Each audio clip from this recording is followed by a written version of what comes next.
And then the trick is all about going in and you're not trying to sell them anything. You're trying to validate that there is a problem in the market. And, how big is that problem to you specifically, Mr. and Mrs. CISO?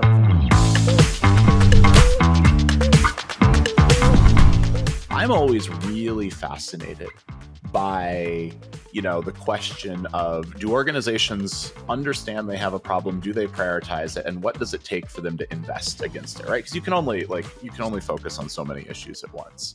So when you're kind of in your early days, who did you think your customer was? Did they care enough to take action? And how did that change? How did the understanding of your ICP change maybe over the first year or so? Mm-hmm.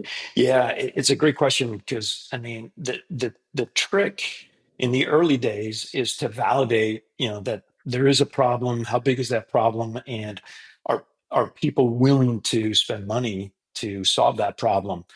Roy and I spent a ton of time in terms of who's going to care about this and who's the buyer. And when you think about security perspective, you always think about, the ultimate decision maker is the CISO. And you always want to get to that CISO individual because they usually, hold the budget associated with that. So what we did, and this was, I think, critical, and I had done this, at all along, is Roy and I sat down and took a look at all my contacts from a CISO perspective, and there's many, which is cool. And we started to map out, okay, who do we want to go and reach out? And as Roy mentioned, we were looking for early adopters, like thought leaders that would get this problem right away. Yeah. And then the trick is all about going in, and you're not trying to sell them anything. You're trying to validate that there is a problem in the market. And how big is that problem to you specifically, Mr. and Mrs. CISO? Sure. And then if they say, yeah, I have this big problem, how are you solving it today? Right. And it's usually either manual or no, we don't know how to solve it. Right. And then it's like, so if we gave you a canvas and you were to paint a perfect picture of how you would solve that problem, what would that look like? So you give them, and the reason why you say that is because you want to get that buyer's kind of first opinion or first diagnosis of how they would go and approach that. And what you're really doing is you're validating everything that you want to build in the product to make that solution an appetite for people to buy. And then the last question is, obviously, if you have that, how much is that worth to you? And then that's when you can start to determine, kind of where you can, pitch. That's when things of commercial. Is the CISO still your customer?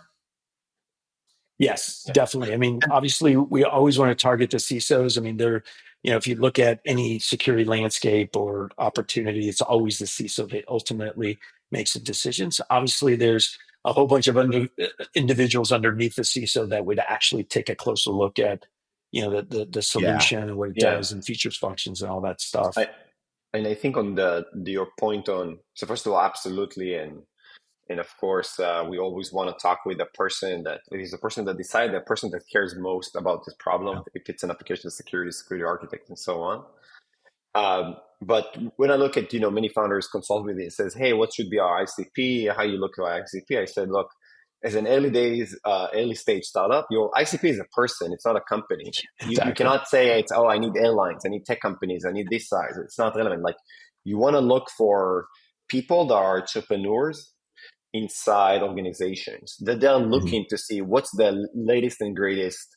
They want to, they are the ones that trying the Apple Vision Pro when it comes out. Like, they want to experience like the best technology and be ahead of the market.